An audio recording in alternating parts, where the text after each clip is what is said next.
Maintenance tayo ulit mga idol sa pinagpalang araw. Ayan, grasahan ko na. Nalinis ko na rin yung mga filter at nalagyan ng diesel. Ito yung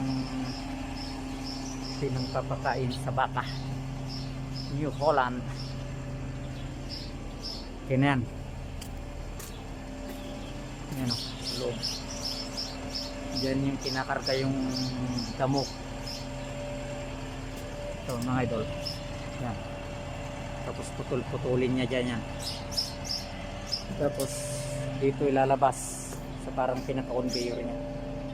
Left and right yan. Meron din sa kabila. Tapos ito yung timbangan niya. Yan, may timbang din mga idol. Yung mga pinapakain hindi basta-basta ng ano. Meron yung timbang yan. Salamat mga idol, salamat sa laging panonood. Ingat po tayo lagi sa buong pamilya ko dyan sa Pilipinas. At shout out din sa kaibigan kong welder dyan sa Pilipinas, sa Nasugbu, Batangas. Ka welder, shout out idol.